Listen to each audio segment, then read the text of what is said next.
Shalom, shalom, que le Seigneur vous bénisse. Nous sommes aujourd'hui le 14 mars 2025 et bienvenue sur notre plateforme de partage de la parole de Dieu, notre pain quotidien.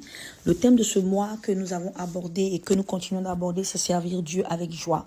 Et le sous-thème de cette semaine, c'est un service agréable à Dieu. Aujourd'hui, nous parlons de servir Dieu avec respect et avec piété et nos propos vont s'articuler autour du texte de base que nous avons qui se trouve dans le livre d'Hébreux au chapitre 12, le verset 28. Je bénis le Seigneur pour tous ces hommes de Dieu qui nous ont précédés et qui nous ont fait du bien au travers de ce qu'ils ont reçu de la part du Seigneur pour nous. Et je lis la parole de Dieu. La Bible dit, c'est pourquoi, recevons un royaume inébranlable, montrons notre reconnaissance en rendant à Dieu un culte qui lui soit agréable avec piété et avec crainte. Dans une autre version, on pouvait dire, montrons continuellement, c'est-à-dire sans cesse, que le Seigneur bénisse sa parole. Alors, ce texte me pousse à me poser deux questions, à savoir, qu'est-ce qui constitue un culte agréable à Dieu? Et deuxièmement, de quelle manière un tel culte peut être rendu? Bien aimé, aujourd'hui, beaucoup d'églises, beaucoup de croyants ont perdu la notion de ce que c'est que rendre culte à Dieu. Et lorsqu'on parle de culte, il s'agit d'adoration. Et certains même rivalisent pour attirer des adorateurs, des chrétiens, des fidèles. Et aujourd'hui, l'adoration peut être vue comme une affaire de style qui varie selon les goûts et les besoins de la clientèle. Et lorsqu'on aborde la question de l'adoration et du culte, certaines questions sont incontournables. C'est-à-dire, pour qui le culte est? Pour Dieu ou pour l'homme? Ou encore, qu'est-ce que Dieu veut comme adoration et comment peut-on le savoir? Bien aimé, l'un des buts de l'Église est de répondre aux besoins des différentes communautés des hommes, mais ce n'est pas sa première raison d'exister. Selon 1 Corinthiens 9, 22, l'Église ne doit pas se convertir au monde, mais bien chercher la conversion du monde à la parole de Dieu. Donc l'Église existe premièrement pour servir Dieu, pour le glorifier et pour l'adorer. Donc, examinons minutieusement ce que notre texte nous enseigne aujourd'hui. La reconnaissance à Dieu pour notre salut se démontre par le culte en assemblée, par le culte en église, par le culte à l'église. Amen. Je vous prends un exemple, sinon deux exemples. Par exemple, si pendant un repas, je vous demande de me donner le sel, il sera normal que je vous dise merci parce que vous m'aurez donné le sel. Et un seul merci suffira à exprimer toute la gratitude due pour m'avoir donné le sel. Par contre, si je vous demande de l'aide pour m'aider à déménager et que vous me donniez une journée entière, c'est-à-dire tout votre temps, et que vous me donniez de votre sueur, ma reconnaissance sera exprimée en plusieurs merci. Et je nous pose la question aujourd'hui de savoir quelle reconnaissance croyons-nous que nous devons à Dieu pour avoir livré son Fils à la mort sur la croix afin de nous délivrer d'une condamnation éternelle et de nous donner une vie impérissable dans la gloire de son royaume éternel. Nous n'achèverons jamais, je dis bien jamais, et nous ne nous lasserons jamais de lui rendre grâce. Et il en sera ainsi éternellement. C'est pourquoi recevons un royaume inébranlable. Dans ce texte, il n'est pas question de n'importe quel culte. Dans ce texte, il n'est pas question de n'importe quelle reconnaissance à Dieu, mais du culte en l'église, du culte de chaque dimanche, du culte dominical, qui nous sert à exprimer perpétuellement notre gratitude à Dieu pour le salut. Et pour ma part, refuser de participer serait une forme d'ingratitude. La conjugaison à la première personne du pluriel dans ce texte indique qu'il n'est pas question d'une adoration privée, mais ici, il est question d'une adoration commune. Et le fait que le verbe montrer est conjugué au présent, cela indique que l'action doit être répétitive. Alléluia. Et lorsque nous partons du principe que le culte est pour l'homme et que nous cherchons des moyens de le rendre agréable aux hommes et qui plus est à des hommes qui ne sont parfois même pas régénérés, nous oublions le principal intéressé qui est Dieu. Nous ne devons pas rendre un culte en nous basant sur les préférences des hommes. Nous ne devons pas rendre un culte, c'est-à-dire venir en assemblée, dire que nous venons pour glorifier le Seigneur, pour l'élever, le louer, l'adorer, et nous focaliser sur ce que les hommes veulent entendre, nous focaliser sur ce que les hommes veulent qu'on chante. Il y a des personnes, tant que tu n'as pas chanté leur cantique préféré, ils ne vont jamais s'élever pour esquisser un pas de danse. Il y a des personnes, tant que à la chair, tu ne les as pas honorées, ils vont considérer qu'ils ont été frustrés dans leur titre, dans leur grade, etc. Mais quand nous venons à l'église, c'est Jésus qui doit être mis en avant.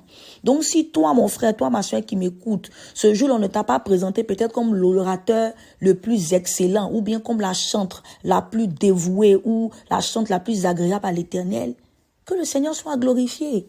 Ce n'est pas toi qui dois être vu, mais c'est Dieu qui doit être vu. Et notre texte ne dit pas simplement que nous devons montrer notre reconnaissance à Dieu en lui rendant un culte, mais en lui rendant un culte qui lui soit agréable. Donc notre première partie, c'était qu'est-ce qui constitue un culte agréable à Dieu? Et nous abordons maintenant la deuxième partie qui est de quelle manière un tel culte peut être rendu. Bien-aimé de Dieu, le culte agréable à Dieu est celui qui est rendu selon sa parole simplement et seulement. Le texte de l'Épître aux Hébreux que nous étudions dans ce chapitre nous permet d'examiner trois mots qui sont employés pour décrire le culte que l'Église doit rendre à Dieu. Premièrement, c'est le mot agréable. En grec, on parle de euarestos. Donc ici, en grec, c'est un adverbe et non un adjectif.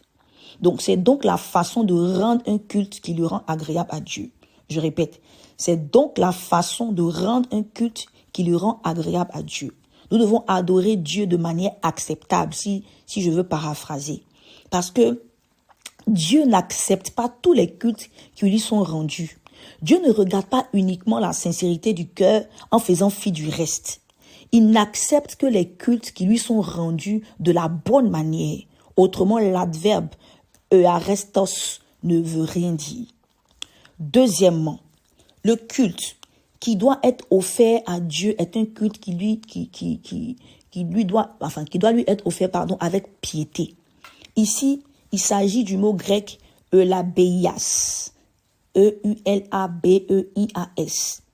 Et ce terme grec signifie précaution, c'est-à-dire action de se prémunir contre quelque chose. Et il peut aussi avoir le sens de timidité ou de crainte. Mais le sens premier se rapporte à l'exercice de prudence. Et dans le domaine du transcendant, du spirituel, il faut être particulièrement prudent pour ne pas offenser. D'où la révérence, la piété, la crainte, une crainte respectueuse. Ainsi donc, adorer Dieu avec piété signifie prendre des précautions et faire preuve de prudence. Nous ne devons pas nous approcher du Dieu vivant saint de n'importe quelle manière. Parce que si nous ne prenons pas garde, nous risquons un danger réel. Parce que Dieu est aussi un feu dévorant. Cela est écrit dans le verset 29 de notre texte d'aujourd'hui. Et l'étymologie du mot eulabeias nous aide à comprendre. Nous avons d'abord le préfixe E, c'est-à-dire EU, plus lambano. Donc EU signifie bien, bon, en accord. Et le verbe lambano signifie prendre, recevoir. Donc, ainsi, montrant de la prudence, nous devons montrer de la prudence voulue par Dieu lorsque nous lui rendons un culte en accord avec ses instructions reçues. Amen. Troisièmement, le culte que Dieu aime est un culte qui est rendu avec crainte. Ici, il s'agit du mot grec deus, D-E-O-U-S, qui décrit une crainte respectueuse, une crainte révérentielle, un effroi mêlé de respect. Alors, quelle est la différence avec le mot précédent? Eulabeia se rapporte aux actions, tandis que le mot Deus rapporte à la disposition intérieure, c'est-à-dire à nos émotions, à nos pensées. Le culte à Dieu ne devrait pas être caractérisé par une bonne ambiance que l'on cherche à créer pour que l'homme soit confortable. D'accord? Le but n'est pas aussi de rendre le culte austère. Amen. Mais le point est simplement que notre culte doit être marqué par une pleine conscience de la présence de Dieu. J'insiste dessus, une pleine conscience de la présence de Dieu. Pas que Dieu est présent en partie, mais que Dieu est présent totalement.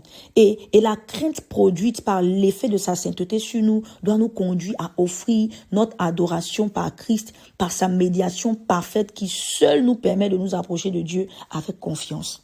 Je voudrais nous laisser avec ce passage qui dit: dans Hébreux 10, verset 19-22.